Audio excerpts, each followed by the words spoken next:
Good evening, everyone. Thanks for joining us. We're going to get started in about 30 seconds.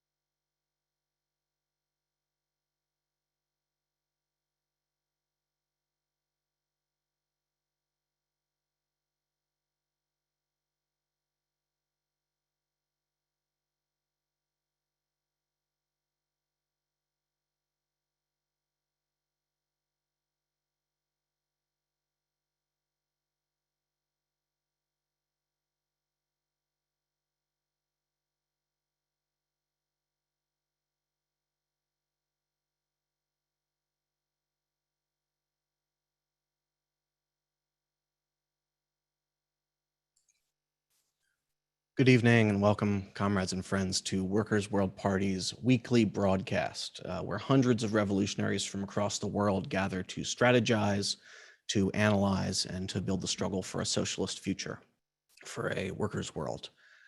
Today we have all Philadelphia speakers, but our subject is Palestine.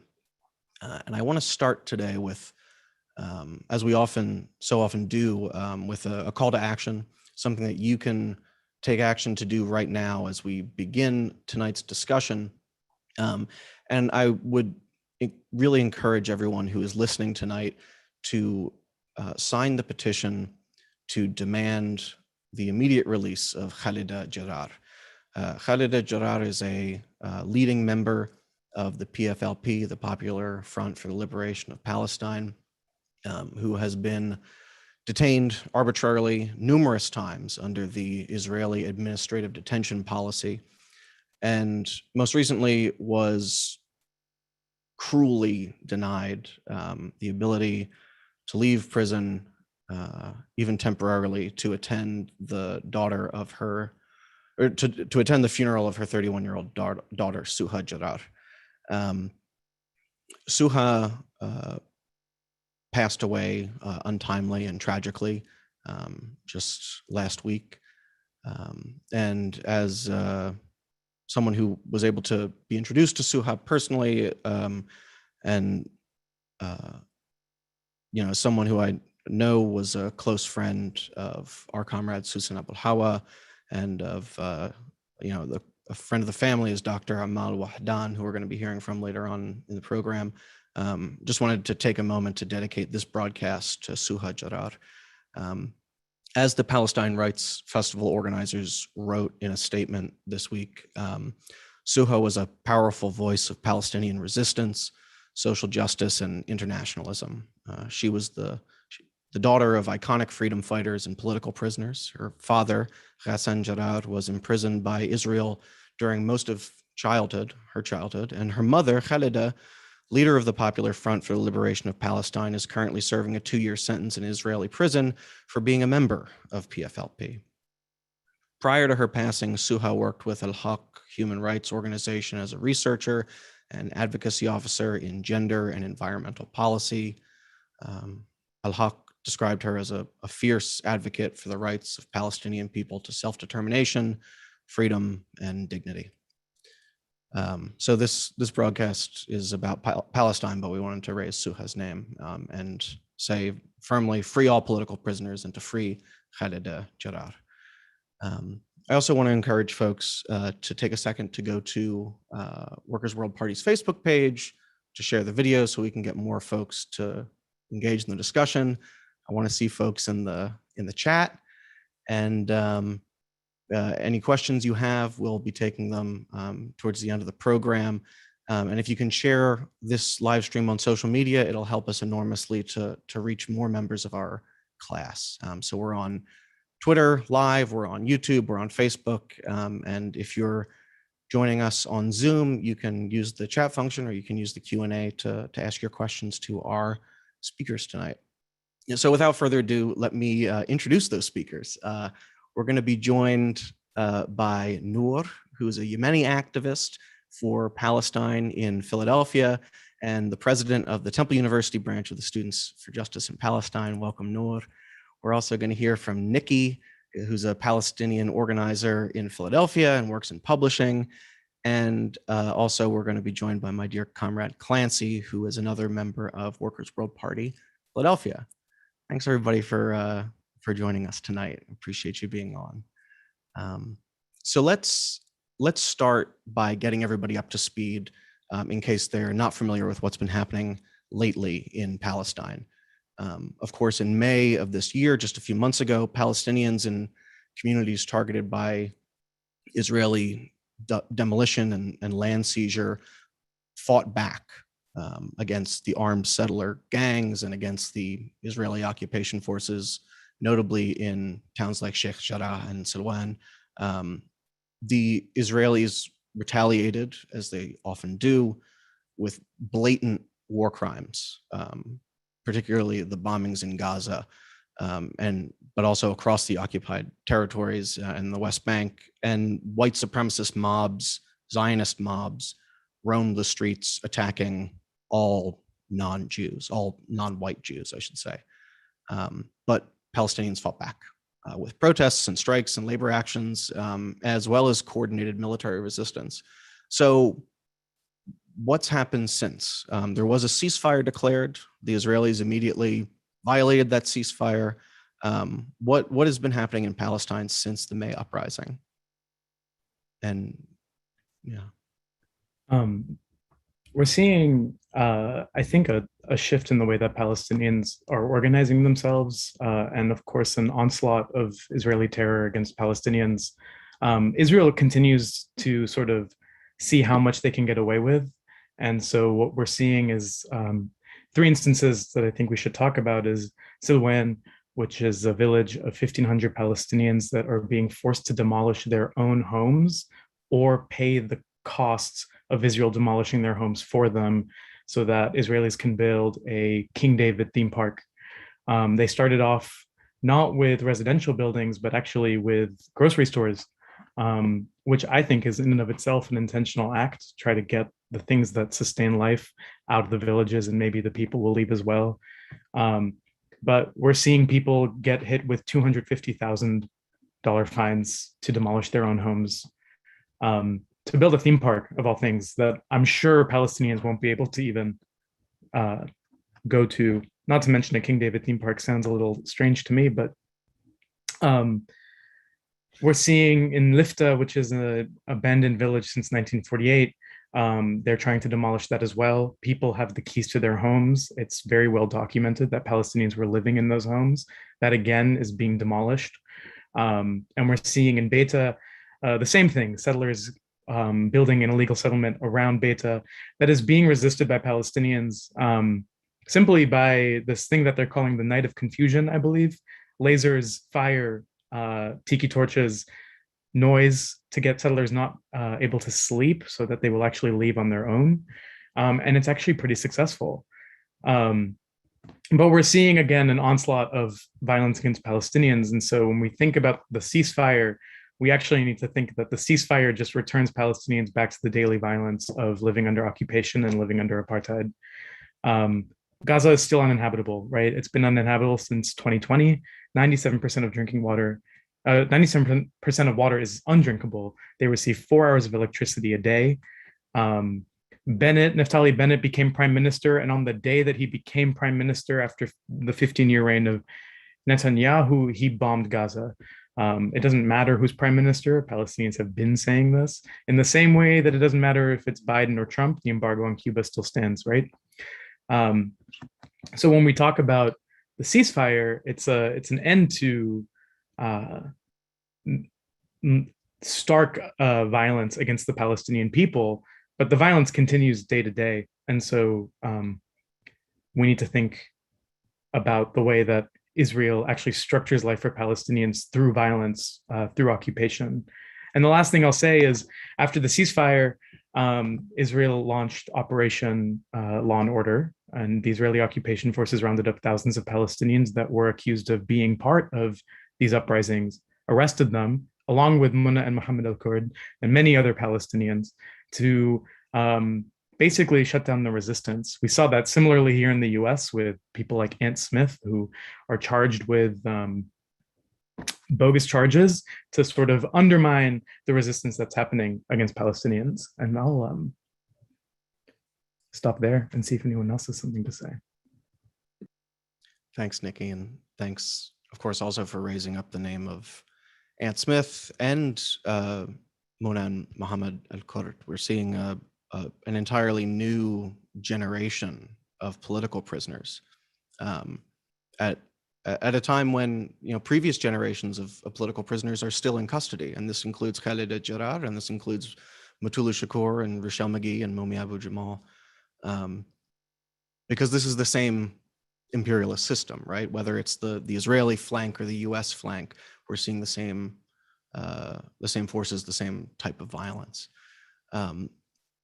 What was it about the May uprising that made it different in character than previous protests we've seen even in recent years?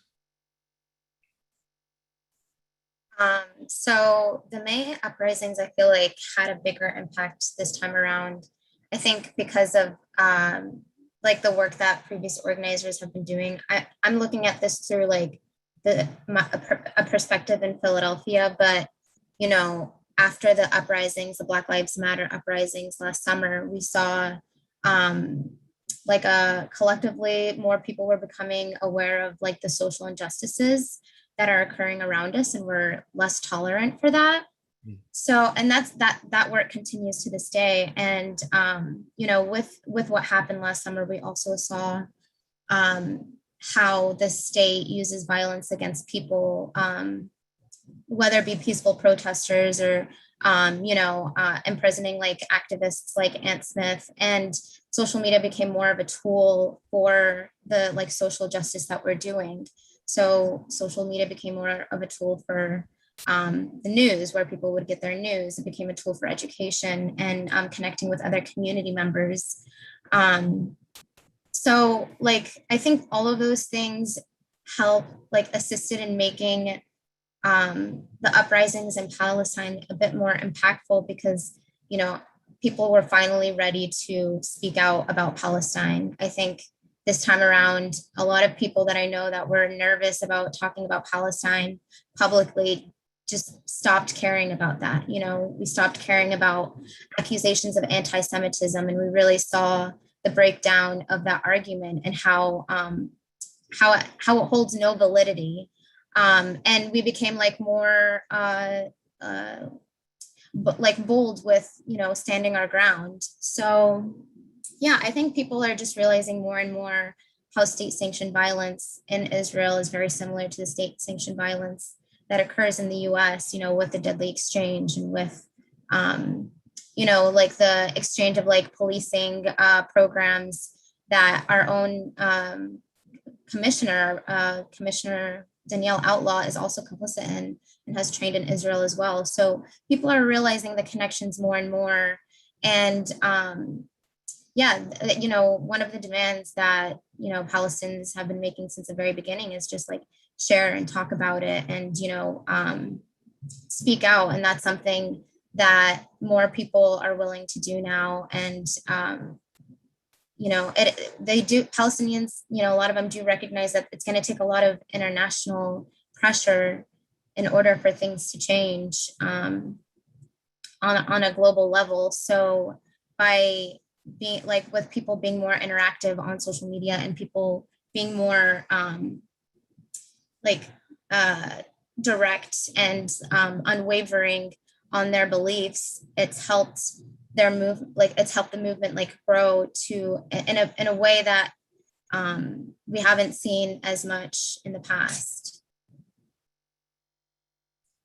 Noor, I last summer I asked Momi Abu Jamal a similar question about what it was that made the uprising in 2020 as big as it was, and one of the first things he said also was social media. There's a way to communicate and also to experience these atrocities by proxy in a way that is impossible to ignore. Nikki, did you want to jump in too? I was just going to say, yeah, we're seeing the carnage through a screen. It's like you can't deny it. before people could sort of out of sight, out of mind, Palestine's over there, but people would take what could supposedly be their last moments to film the severe violence. But the other thing I also think that pushed people to show up in May was mainstream liberal human rights organizations like Human Rights Watch declared that Israel was an apartheid state. So if they weren't going to listen to us, quote, radicals, or like whatever they want to call us, they would listen to established human rights organizations that were saying, actually, we agree, this is apartheid.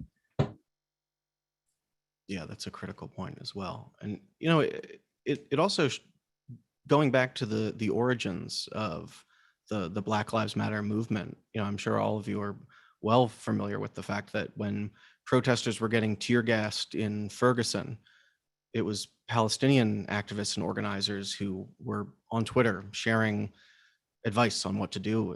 And of course, this isn't just a metaphorical or tactical thing. It's the tear gas is manufactured in the same place. It's the same weapons manufacturers, the same military industrial complex in Israel and the US.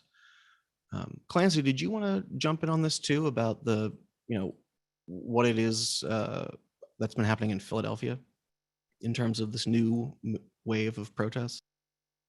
Yeah, I don't have much to add other than, what my comrades have already mentioned. And, sometimes it is hard as a young person to tell how much things have changed or how much novelty there is in a situation. I'm extremely lucky to have, to work with more seasoned comrades, as we call them, who have been around the movement for decades and who can give us their perspective on how these things have changed. And I remember our comrade Betsy last summer telling us, she's never seen anything like it, and that was, I've heard similar things, right, with the demonstrations this past May for Palestine, that, there have been, there have been people in the U.S., Palestinians in the U.S. and otherwise, who have been fighting on this issue for decades.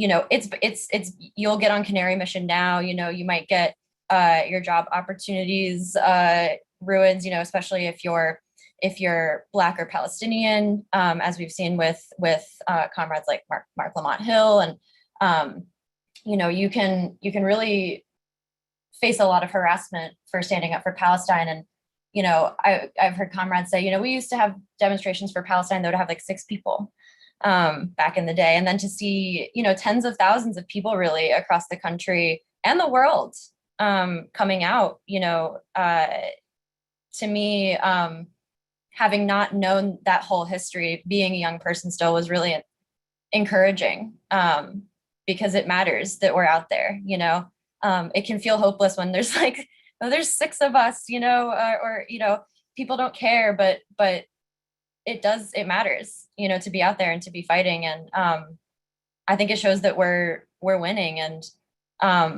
I've also gotten the sense that other people have been observing that it seems like Israel's kind of losing grip of the narrative a little bit, whether that's on social media or, from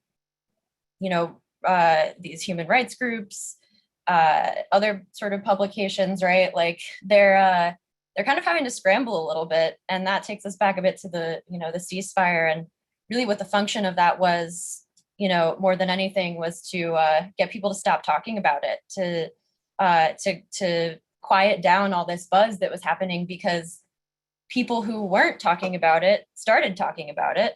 And the ceasefire did perform that function in some ways, right? There are people who, said, oh, this isn't a viral issue anymore, I'm going to stop posting.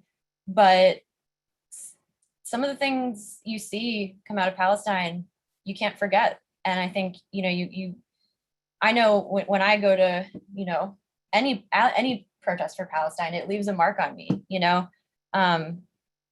it's not just going to reverse itself. And so I'm hopeful. We say in our lifetime as an aspiration, but I also think it's possible. So. Yeah, we want to not just see it in our lifetime, but we want to be able to live our lives for a long time with a free Palestine. Before we started the broadcast, we were talking about the kind of, every now and then you run into somebody who you wish you didn't start a political conversation with because it goes south, and how, the issue of whether you think that Palestinians are human beings and deserve the right to return and deserve the right to their land, is sort of one of those, major issues. And in Philadelphia, it's the only, I'll put it this way: you protest for Mumia, and somebody will drive past the demonstration and shout at you or something. But it was in 2018 when we were protesting outside of the Kimmel Center for the Performing Arts, because the Philadelphia Orchestra was going to apartheid Israel during the Great March of Return and during the massacre. That was the first time I was spit on or harassed to that level, just from Zionists walking down the street, not even the cops, just and so to then see the demonstrations that, you, Nor, and Nikki have been so critical in organizing. It seems like we really are, not just in Palestine, but internationally, that a real page has been turned. But at the same rate, we don't want to say that there isn't, that the Zionists are running scared. There has been serious attacks on particularly organizers, and we've seen attacks on academics and organizers before, but could we talk about some of those things that the big money resources of the Zionist propaganda machine have come out to attack organizers? Yeah, I can definitely talk about that. Kind of with what you were saying before, we have, like, Philly's a pretty leftist city, so we have a lot of support from Philly with the work that we do regarding Palestine. And a lot of the Zionists that are in Philly, they're not openly Zionist because they know they'll get shut down, but recently we did, there was an incident that occurred regarding a food truck called Mashava that was labeling its food as Israeli, and it was, Palestinian food like hummus and tabbouleh and baba ganoush. And a lot of community members were demanding that this food truck be pulled out of a food festival that was being organized by a community organizer. They're called Eat Up the Borders, like a really small group. And they were pulled out, and it was a success that, the organizers from Eat Up the Borders were responsive and saw how upset the community was regarding the involvement, especially when they're called Eat Up the Borders. You know what I mean? It's like, eat up the borders, but what about apartheid walls? And they really listened. But unfortunately, after that happened, Mashava mobilized in a way that got the ADL involved. It got the American Jewish Committee involved. It got the Jewish Federation of Greater Philadelphia involved. And the Jewish Federation of Greater Philadelphia is the same organization that funds Philadelphia police members to go train in Israel. And when all these people came, all these institutions, these Zionist institutions came together, it turned into a whole Zionist campaign that doxed the organizers to an overwhelming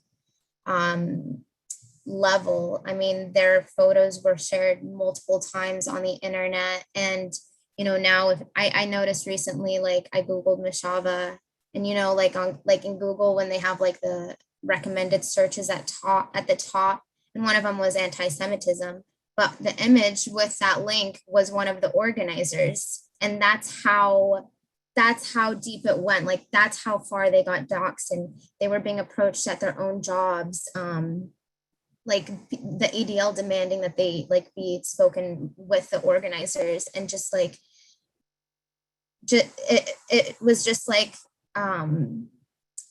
these Zionist organizations did not care about the consent or trying to work with community members, and instead did this as a means of isolating those community, that community organization, to a level where they would be untouchable, and nobody in the city would want to work with them.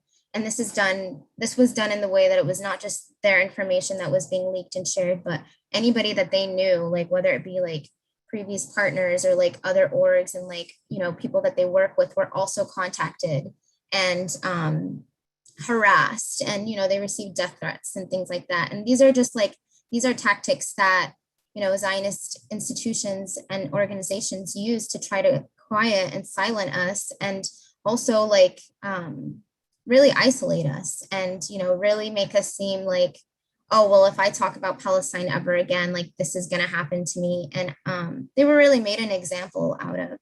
And yeah, it is really unfortunate, but at the same time, it shows how desperate these Zionist organizations are, that they have to make this big deal about a food truck because they would rather people focus on that instead of the war crimes that they're actually committing. And they would rather organizers be on the defense and, start like trying to figure like scramble rather than staying focused on the work that we're actually doing that's like proactive. And these are, it took this to happen to like really understand how it is that some of these organizations work. But yeah, overall, it really just shows how weak they are and how Israel really is losing the narrative. It's a good point to end on, because it is a sign, Noor, that the fact that the lobby, the Israeli lobby, and this multi-million dollar industry, PR industry, that is made up of organizations like the ADL and the Jewish Federation, the fact that they are concerned enough about a food truck being asked not to participate in a festival, that does tell us that the Palestinian solidarity movement is scaring the shit out of them, frankly. But I mean, the extent to which people's faces are being associated with anti-Semitism, I mean, it can't be overstated the extent to which this PR industry tries to destroy people's lives. You think about, I mean, you can name so many people who have been pushed out of their jobs or pushed out of even academia. Steve Salaita talks about this and how it's you can't conscript anyone in, people have families, you can't force them to not make sacrifices, but it's a real threat that makes people do these things. Mark Lamont Hill lost his job. Tony Montero, another professor, was targeted. What would be your advice, comrades, for a situation when your solidarity makes you a target of this PR apparatus? What would you say to someone who's currently under attack like that?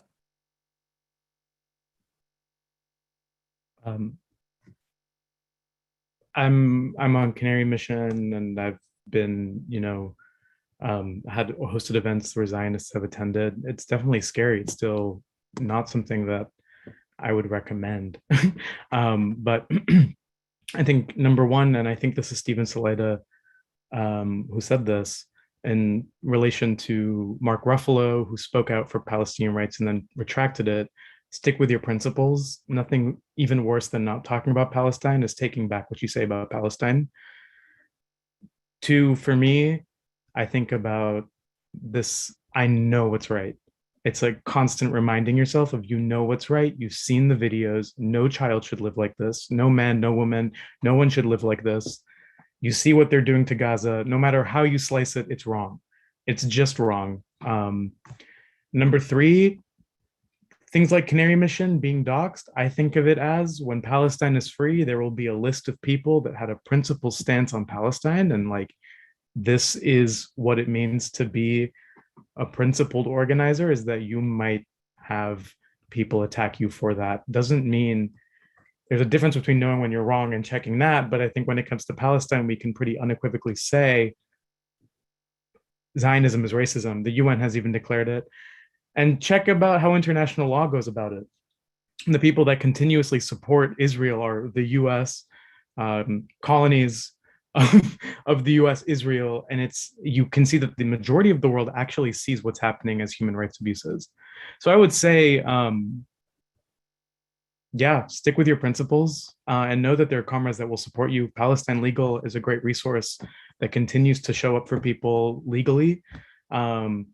We have organizers that have been through the same things, and we can see with someone like Nardine Kiswani from CUNY Law, she was being threatened of being kicked out of CUNY because Zionist pressure was so high. And Palestine organizers and solidarity organizers showed up, and CUNY released a statement saying that they would unequivocally stand by her. And it's those things, right? We're applying pressure. And as Noura Etiquette says, last thing I'll say is the dam is breaking, keep pushing. Once the dam breaks, then none of this matters, the fear at least. That's such a good point. It makes me think, Nikki, about, just for public figures now, politicians or anybody, it's like, exactly how you feel when you find out that they were opposed to the anti-apartheid movement in the 80s. This is what we are heading towards.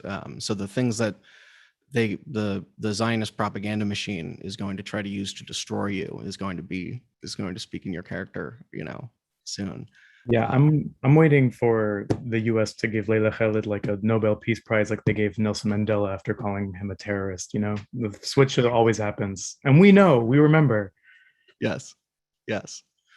When it comes to national liberation struggles, that memory doesn't fade, Speaking of which, I just want to say that I'm pleased to see that the chat's really going off. And we have Jimmy is talking about the Irish Republicans. All Irish Republicans support the struggle in Palestine. They say, I used to live in Derry City and saw the Palestinian flag flying in the bog side of Derry. A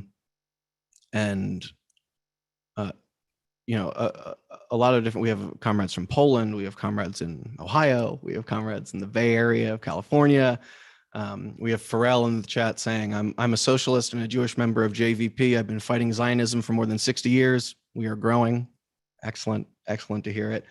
And we have Comrade Brian up in Boston who says the only two states supporting the criminal blockade of Cuba were the USA and Zionist settler state. We see how the imperialists sink their differences in this. I want to talk about some of the other myths that are used to confuse people. While it's the organizers who are targeted and harassed, there's a great deal of effort in trying to confuse the rest of us. But first, I want to play a message from Dr. Amal Wahdan, who is the founder and editor of the Arab Gazette. She organizes for One Democratic State of Palestine.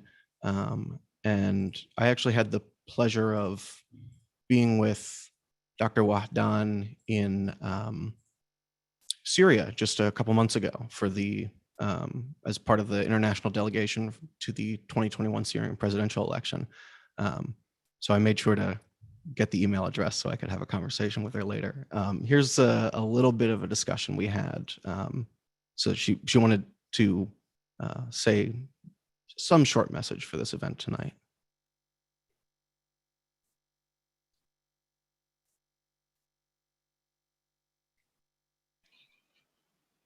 Well, to educate people, that's the main key here. We need to educate people that the whole myth that the Zionists are using in occupying Palestine and in terrorizing other countries surrounding Palestine, or as far as Africa and as far as Ukraine or Georgia or Azerbaijan. You find them almost everywhere, because the US is using this base for its own plan, their own schemes. They wanted them to take a role in this area and beyond. And with this technology, they believe that they can control the minds of the people and the lives of the people. But when people start to realize how this happened, we don't want to go back into the history of the US and how the US was, established, and how many millions of Native Americans were killed, slaughtered. I mean, this is how cruelty evolved from that time up until now. That's how they do it. You know, I lived in the States. I was close to the systematic brainwash of the Americans. Education is not something that is accessible to every American. This is a manufactured culture. It's like the Israeli culture. It's fake. Exactly. That's the word that we are using, manufactured entity. It was used in the States, it was used in Australia, New Zealand, and other places.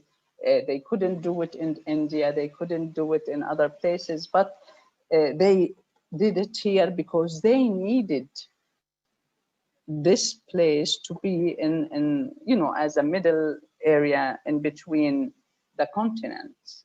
The Middle, I mean, the Middle East, it's a term that was invented by the UK and the US, but the location of Palestine, just in the middle of the route between the Western sphere and the Eastern sphere, and the oil that was explored at that time, and the need to have a base there. And it can be used to oppress other people. It's a forward operating base from which they can launch further attacks. Yes, exactly, exactly. Educating people is so so valuable, so essential for Americans to take their role.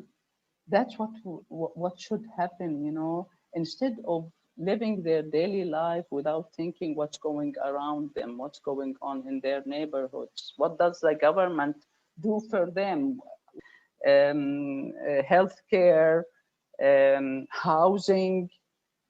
All these areas are not on the book.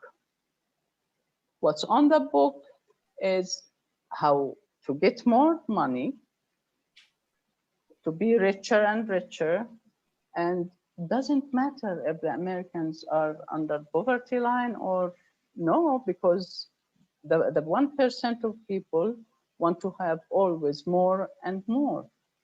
So the victims here are the people, the American people. If they know these things, they will stand up for their own interest. My interest here in Palestine and the interest of any ordinary American is equal. Is we're bonded, yes, exactly, we're together in this, and we are human beings, and we want to live, you know, a decent life. Thanks to Dr. Wahdan for being with us. So let's do some education, right? This event is called How to Defend Palestine Against Imperialist Propaganda, Against Zionist Propaganda. One of the things that came up with the attacks on the Eat Up the Borders group was this question of Israeli food. There's no such thing as Israeli food. Let's take that myth just to begin with. Do we want to talk about that, about this attempt to appropriate Palestinian culture? Anyone can take a stab at that one if you want to. Yeah, I can talk about that. I think that's like, you know, with that food truck owner decidingly calling it Israeli food, that was like an exercise in nationalism and Israeli nationalism. And I think like that's something that like Zionism has tried to do, is like create like a Israeli identity that's based off of Palestinian identity, you know, it's a form of cultural erasure, you know, like cultural appropriation. It goes beyond that. It's cultural erasure. It's to make it seem as if Palestinians were never there at all by stealing their food and stealing their culture.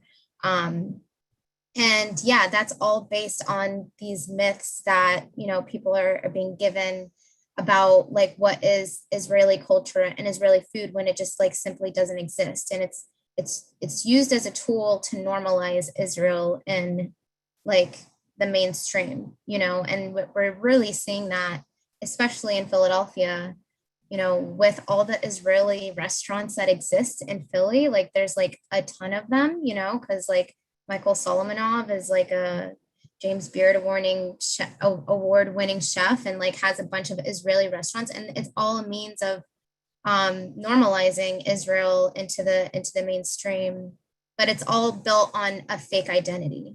And yeah, like educating, that's, you know, educating people and educating our communities is like one of the best things that we can do, not only to prepare them for if they were to ever be attacked like this ever again, but, you know, knowledge is confidence. So if they are more aware and if they are more educated, then they can like, they know their principles and they know what they're fighting for, and they'll be less wavering because of that.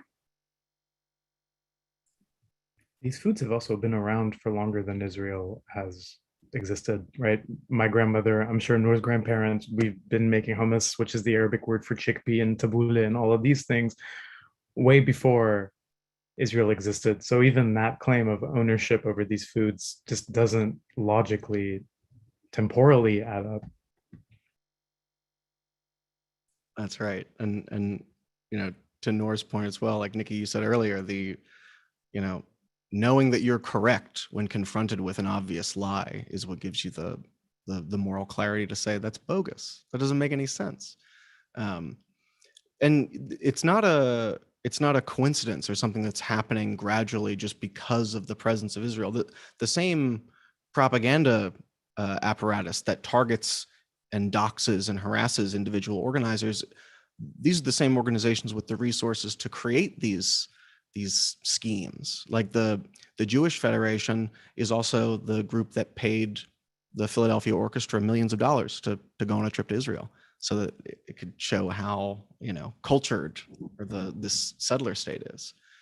I think though, one of the most pernicious lies that is used to smash any you know, growing, blossoming solidarity with the Palestinian liberation movement is the claim that any criticism of Israel is anti-Semitic. And that really doesn't deserve to be dignified. It's so patently false, and I think that is more popularly understood. But how do we confront that claim, and how do we respond to that question when it comes up? Yeah, so it's, you know, it's one of the, when I'm talking to, you know, with people about Palestine and they're not familiar, or it's sort of a new topic, you know, one of the first things that sometimes comes up is, of course, you know, what about Jewish people? You know, is it anti-Semitic to support Palestine? And of course, you know, a lot of the time these accusations of anti-Semitism when it comes to Palestine are made completely disingenuously. And you'll be able to figure that out in due time when you're having a conversation with someone. But we really should be able to respond to people who are genuinely concerned about the fate of Jewish people. And it's not as if anti-Semitism doesn't exist at all, after all, right? I mean, we've seen it with these far right wing white supremacist groups in the US that openly embrace anti-Semitic. They're anti-Semites out and out. And so, you know, of course, conflating Israel with Jewishness is a huge part of Zionist propaganda. But it's really important that we resist this conflation, not just so that we can criticize Israel without being called anti-Semitic, but because Israel is a white supremacist project and is, as such, itself anti-Semitic. You know, for instance, our Workers' World Party comrade, Palestinian author Susan Abul Hawa, wrote an article a few years ago, you know, wherein she explains the category of Mizrahi Jew, which is a really broad and as she explains, really Orientalist and racist category invented by Israel to sort of lump all sort of non-European Arab or Eastern Jews together. Of course, you know, there were Jews living in Palestine before 1948. There are Jews living all over Southwest Asia, North Africa, what we might consider the Arab world. Jews have always lived there, and have national cultures as such, right? That have existed and continue to exist. One of the problems with maintaining an apartheid state that separates Jews from Arabs is that, of course, there are Arab Jews, and Israel is hostile to all racialized others, right? And this includes many non-white, non-European Jewish people, which is to say, really, that wanting a future without Israel and fighting for a future without Israel is perfectly consonant with wanting a future wherein Jewish people in all their diversity and multiplicity can and do thrive. And this does matter, I think. I mean, I'm always tempted to dismiss the anti-Semitism question because it is so often disingenuous, but it matters because we actually really do have truth and justice on our side. And, our vision for the future doesn't rely on ethnic cleansing. It doesn't rely on eugenics or race science as Israel's does, right? And it's this logic of an unbroken line of descent to the territory that is Palestine, that you can test it with blood quantum stuff, right? This is the exact same technology that the Nazis used, and really the same racial ideologies that Nazi Germany, that the US used and uses, that Canada and all these settler states use to execute their racist, colonialist, genocidal projects. And so, we have to remember this, that we are on the side, we are really on the true, side of being against anti-Semitism, right? We're fighting for a future wherein all Jews can exist, and that's not what Israel is currently. And, for someone who really, genuinely cares about the fate of Jewish people in this question, and that's, I think, one of the more powerful things you can explain is that we're actually fighting on the side of dignity and humanity for all Jewish people. And, we have to be steadfast in this, as we've, I think, a few comrades have mentioned.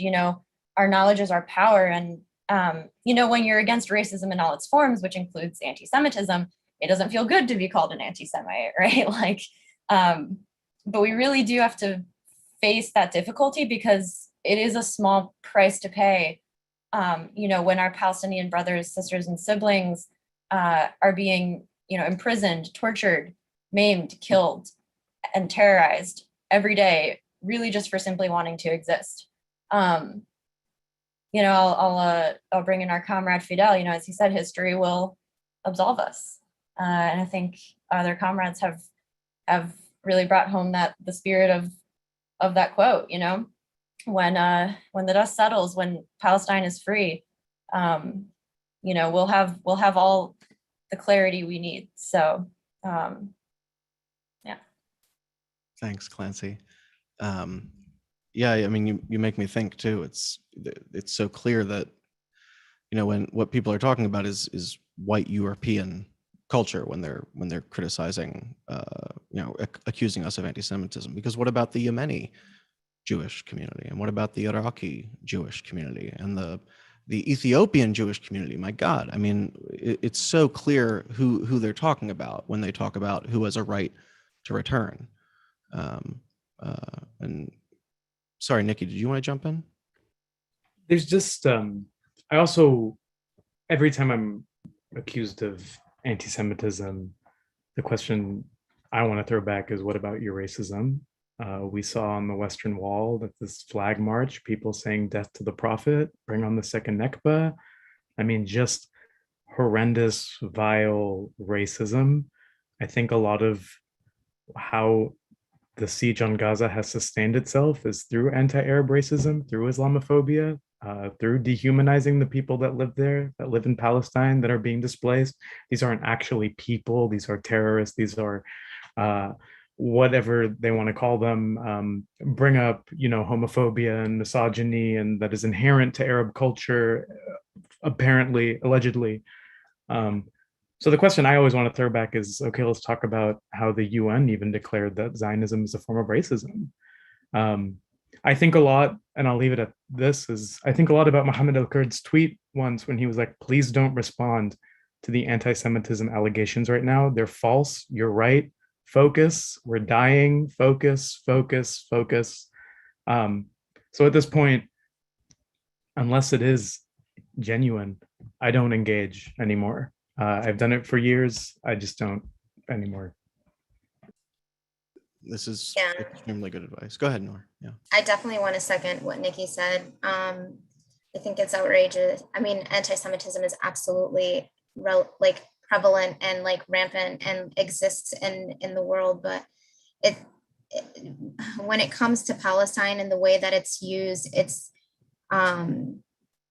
just not really fair because people don't want to address like their Orientalism. They don't want to address their Islamophobia. And I think those are also like roots of the issue why people have become so okay with what's happening in the Middle East, you know, like we, like my generation, like from a very young age, we've watched the Middle East get bombed, and you know, we've watched like Iraq and Yemen and Libya and all these other places like really get destroyed, that it's dehumanized like Arab people and brown people and other people in Southwest Asia. But we don't have the same space to talk about those things and have those like, well, what about like your anti-Arabness, you know, like people don't want to have that conversation. But going back to like, you know, how to like combat like the whole anti-Semitic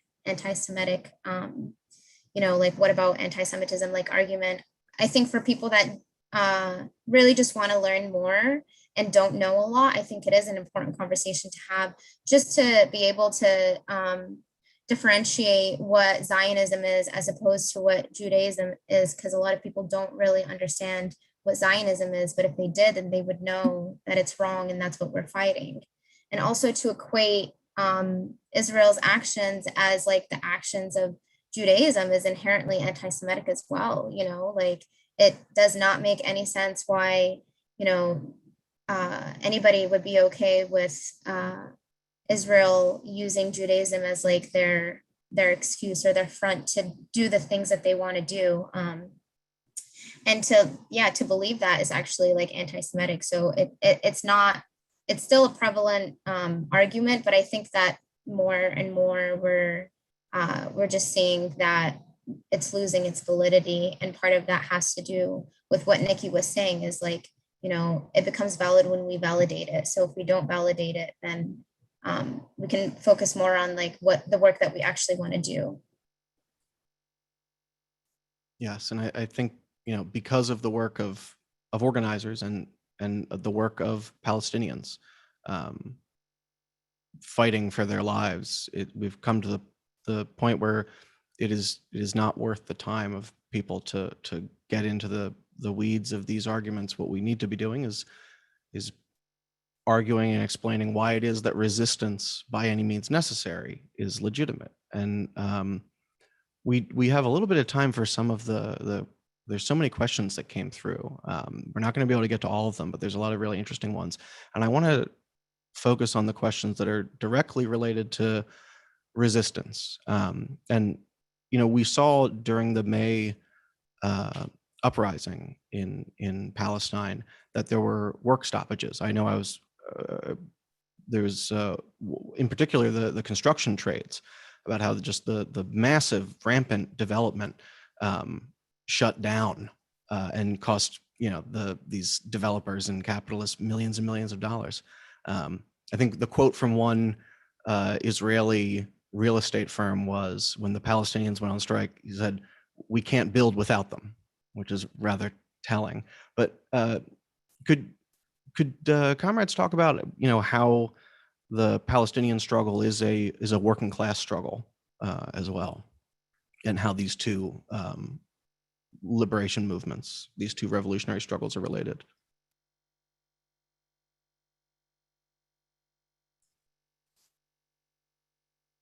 Don't be shy.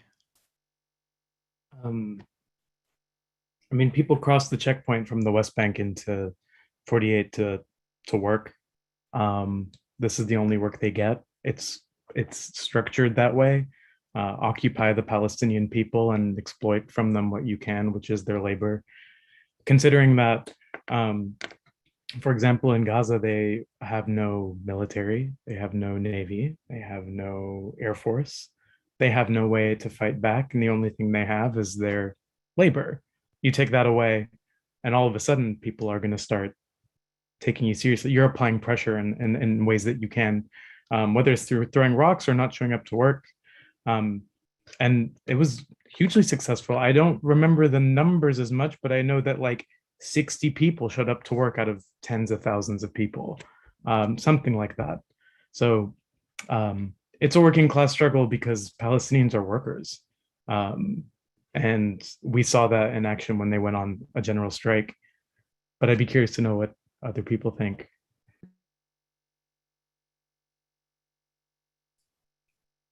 Yeah, Nora, Clancy, do you have any thoughts on that?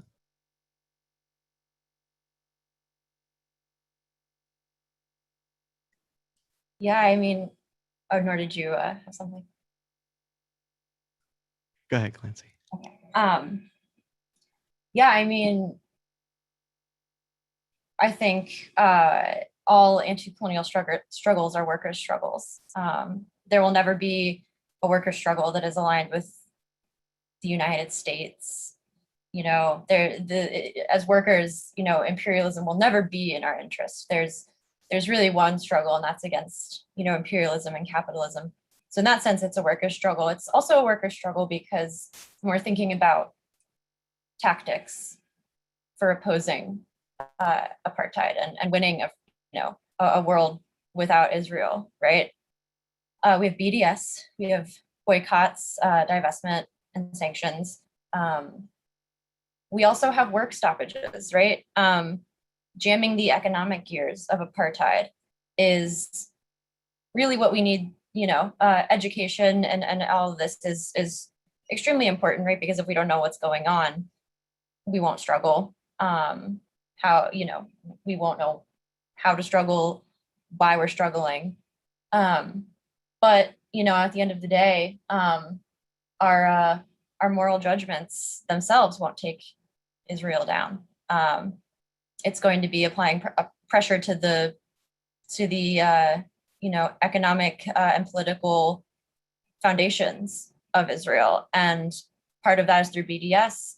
Part of that is doing, you know, these block the vote demonstrations. Part of that is, workers for, you know, all of the companies that we target through BDS, refusing to work, refusing to make this system work, because we pull the levers as workers. You know, we're the ones who move the boxes, you know, we're the ones who swipe the cards. You know, it doesn't happen unless we allow it to happen. And that's really powerful. I think we need to be doing BDS, and we can do that as consumers, right? But as workers, I think we have even more power. And we gotta jam those gears. Gotta jam the gears of apartheid, and we can do that as workers. I think the first time I heard this formulation, it stuck and turned me into a revolutionary communist. But it's like, where do you have more leverage? At the point of production, when you're actually doing the work, or when at the point of consumption where you're buying something? You have leverage both places to a certain extent, but there's so much more power in stopping the work from being done in the first place, stopping the product being made in the first place.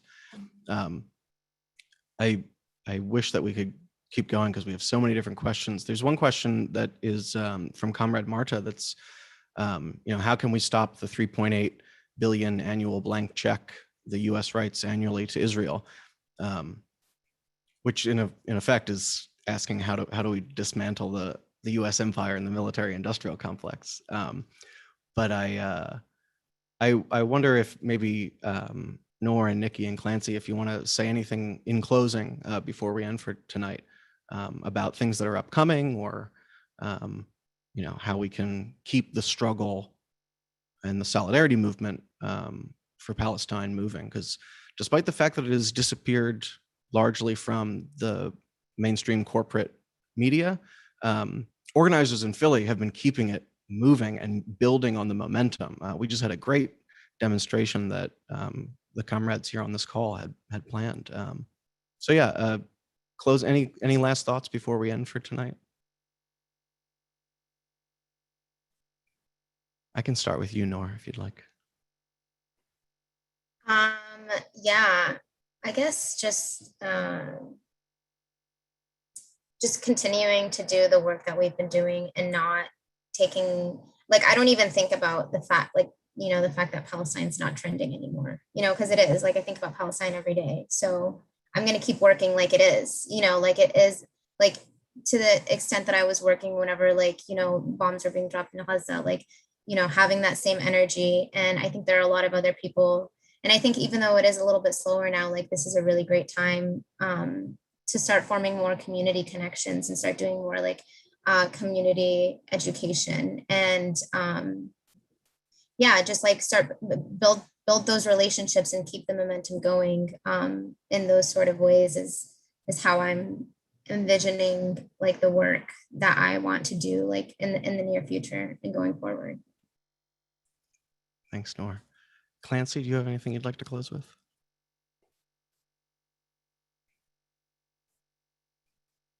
Oh, we may have lost Clancy a little bit. Nikki, go ahead. Take us home. Oh, wait, are you back, Clancy? I think you froze for a second. My internet's unstable, so maybe you can skip me. I'm not sure.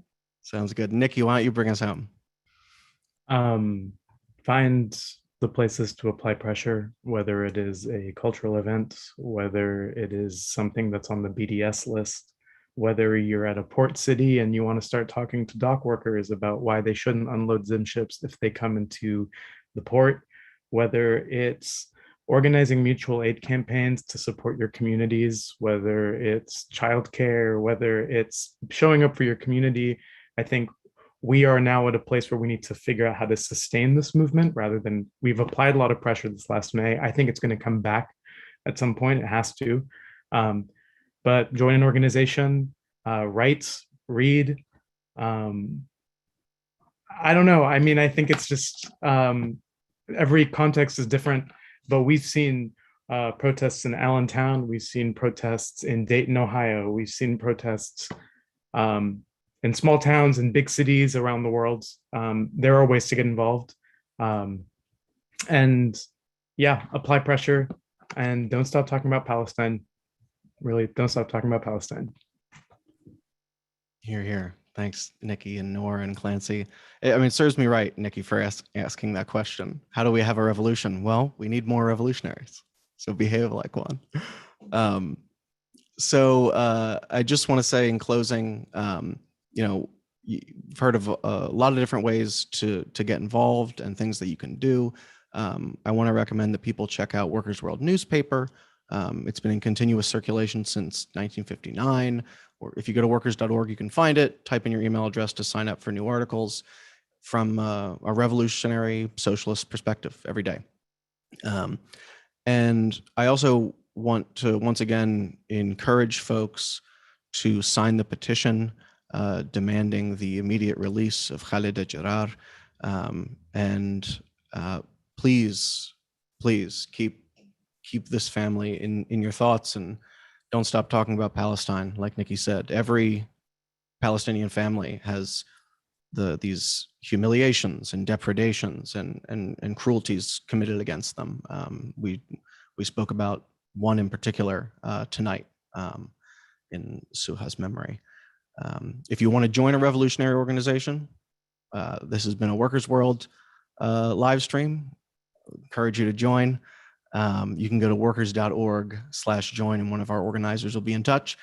But other than that, folks, thank you so much for tuning in, and thank you, Noor and Nikki and Clancy for being with us tonight. Build a Workers' World, free Palestine,